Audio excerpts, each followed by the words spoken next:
ಮಸೂರ್ ದಾಲ್ನ use ಮಾಡಿ ಬೆಳಗ್ಗೆ ತಿಂಡಿ ಹೇಗೆ ರೆಡಿ ಮಾಡ್ಕೊಳ್ಬೋದು ಅಂತ ನೋಡೋಣ.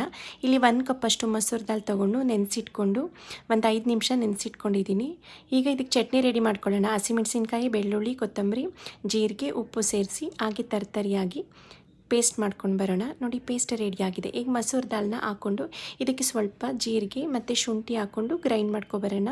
ನೋಡಿ, ಪೇಸ್ಟ್ ರೆಡಿಯಾಗಿದೆ. ಈಗ ಇದಕ್ಕೆ ಒಂದು 5 ಕಪ್ಪಷ್ಟು ನೀರು ಹಾಕ್ಕೊಂಡು ಮಿಕ್ಸ್ ಮಾಡ್ಕೊಳ್ತಾ ಇದ್ದೀನಿ. ಹಾಗೆ 1/4 ಕಪ್ಪಷ್ಟು ಚಿರೋಟಿ ರವೆ ಹಾಕ್ಕೊಂಡು ಚೆನ್ನಾಗಿ ಮಿಕ್ಸ್ ಮಾಡ್ಕೊಳ್ಳೋಣ.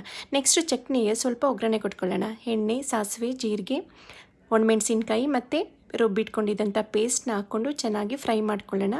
ಇದಕ್ಕೆ ಒಂದು 5 ಸ್ಪೂನಷ್ಟು ಮೊಸರು ಹಾಕ್ಕೊಂಡು ಚೆನ್ನಾಗಿ ಚಟ್ನಿನ ಒಗ್ಗರಣೆಯಲ್ಲಿ ಬೇಯಿಸ್ಕೊಳ್ಳೋಣ. ನೋಡಿ, ಈಗ ಚಟ್ನಿ ರೆಡಿಯಾಗಿದೆ. ಈಗ ತವಾನ ಬಿಸಿ ಮಾಡಿಕೊಂಡು ತವಾ ಮೇಲೆ ದೋಸೆ ಹಾಕ್ಕೊಳ್ಳೋಣ. ನೋಡಿ, ದೋಸೆ ಮೇಲೆ ಒಂದು ಸ್ವಲ್ಪ ಎಣ್ಣೆ ಹಾಕ್ಕೊಂಡು ಸ್ಪ್ರೆಡ್ ಮಾಡಿಕೊಂಡು ಬೇಯಿಸ್ಕೊಳ್ಳೋಣ. ಈಗ ದೋಸೆ ರೆಡಿಯಾಗಿದೆ. ದೋಸೆ ಜೊತೆ ಒಂದು ಒಳ್ಳೆ ಗ್ರೀನ್ ಚಟ್ನಿ